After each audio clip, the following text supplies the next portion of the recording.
I hope everyone's doing good today. This is my January book review from 2026. Starting off, I want to tell you about Capitalism and Freedom. This book is by Milton Friedman, and I honestly began reading it at the end of December, but I finished it at the start of the new year, so I'm going to go ahead and include this. So, Capitalism and Freedom. Capitalism is talking about the economic free market system that we've come to know or hate in America, and freedom has to do with Milton Friedman's perspective that the government needs to be the referee. It's like in football, you've got the guys playing, but if there's a penalty, someone's got to say what's right or what's wrong. Milton Friedman believes that government should be extremely hands off, laissez faire, as they say, with regards to the economy. We should not have the burden of paying for things we may not use. He even goes as far to suggest that Social Security is not something that should be mandated upon American taxpayers. Now, I'm neither going to talk for or against all of his ideals, but it was really enlightening to see how his viewpoints lead to us to believe that the government should not be involved at all except as the official. One thing of note, the school voucher system, which is a program for state sponsored funds going into the households of private schools or homeschool kids, the genesis of that ideal comes from this book. And being a public educator, it was really interesting to see how a bunch of the things that we're talking about in 2026 originated in this book and the ideals from over half a century ago. My second book is a gift that I received this Christmas. It is the Almanac of Naval. I'm not even going to attempt to say Naval's last name. I apologize. The subtitle is How to Get Rich Without Getting Lucky. That is the title of a tweet that led out to a tweet storm, as they say. You laid out a tweet and then you keep saying things after that. So the almanac is all of these different ideals and all these different things that Naval said, and then it's expounded upon by the author. So the main ideal behind this and the thing that I grasped, it's not about the fact that you're going to get rich based on what you do. It's not about that you get lucky in life. You create your own luck based on the process, on the routines you have. It's not just about where you come from. You could be silver spoon fed, or you could raise up from nothing, such as Naval did as he came over as an immigrant. It's about the thirst for knowledge and the willingness to put in work, and the process is going to give you the reward. If you create a routine, if you create something out of passion, something out of joy that you do, and you put everything you have into that, you will eventually reap the benefits. But it is not something that there can be shortcuts to. In life, you have to put in the dues to get the payout.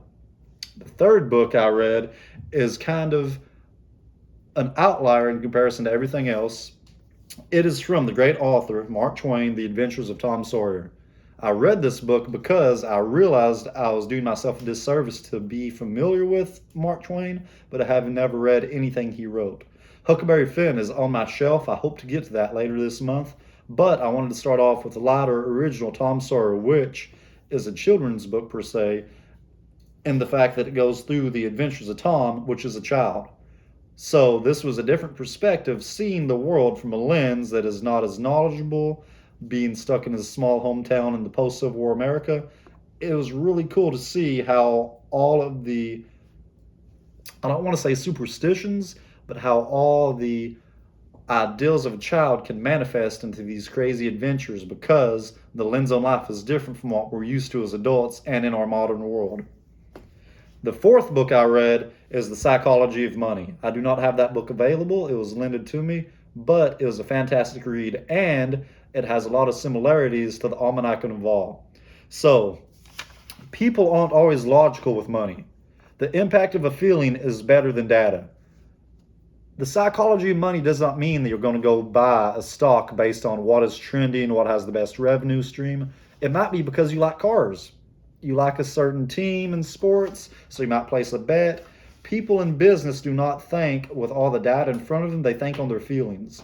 And I feel like anyone that's ever seen The Office has a fantastic example of this. Michael Scott, he has an opportunity to do a sell with his boss, Jen, at the time. Well, Jen is all business professional, tries to go into the data, tries to make the sale for Dunder Mifflin, the paper company. Michael is completely out of left field. He's saying things in his personal life. He's going off off anything to do outside of business, which leads to him leading the client to go out to eat. Now, going out to eat is not what Jen wants to do. She wants to stay in the office, get this finalized, even though they're trying to pitch this ideal to someone who's not necessarily going to buy it. So Michael goes out and he gives this great dinner, relates all these tales that makes the customer feel familiar with him. And whenever he's relating a story of his own, that's when Michael decides to strike and brings up the business proposition and leads it to seem to be something that the customer cannot do without. So the psychology of money has all these different ideals that is so important to the way that people deal with their own personal finances, or people in business, or any interactions have to understand people are not always logical. You have to deal with their feelings instead of their minds. The fifth book was a doozy. Going back to the Almanac of Naval, it had a lot of influence because Naval told in his book that you need to broaden your perspectives and your knowledge by continuing to learn, especially in areas that you don't know anything about. So that motivated me to pick up The Origin of Species by Charles Darwin. Now, this was a heavy book because I had no idea what I was reading. The theory of evolution, that's something that I was learned about because of the Scopes trial and the way that fundamentalism fought against that in the early 1900s.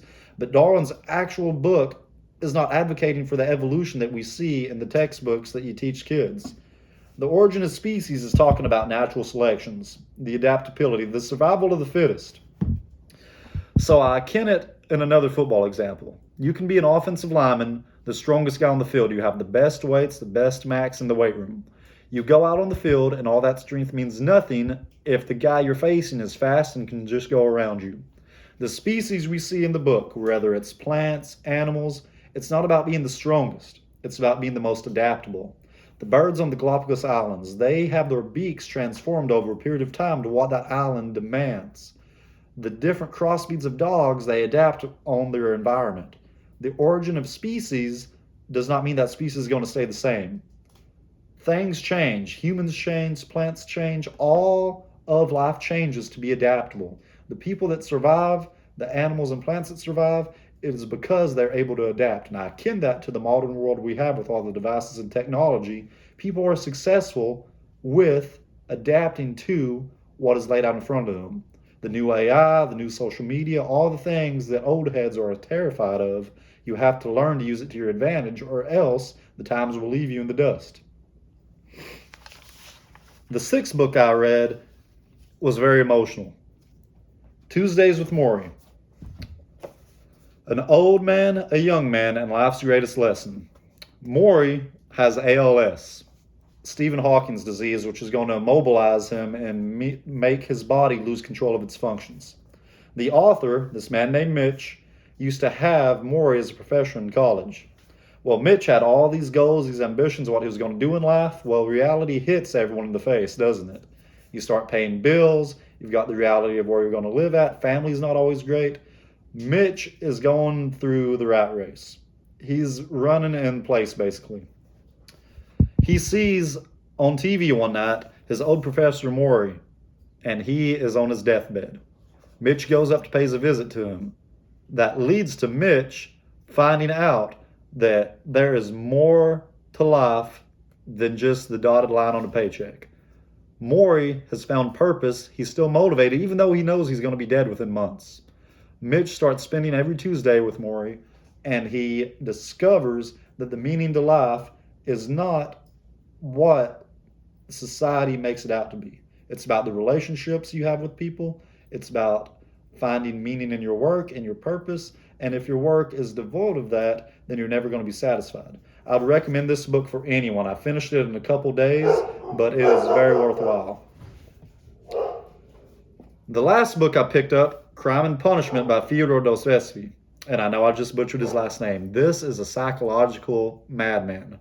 I was reading this book and I had to reread multiple pages because I thought the author or the main character was either bipolar or schizophrenic.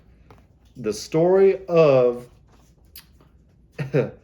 Romanovich Raskolnikov, and I know I just annihilated that Russian name, is a tale I would recommend to anyone in psychology.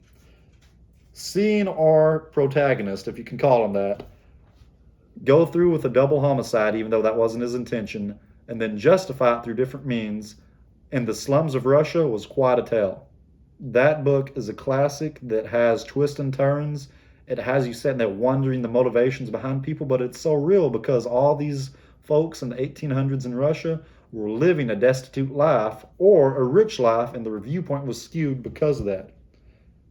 These 7 books were very influential to my reading career, and I hope to continue adding these videos with more and more each month. Thank you. Have a great day.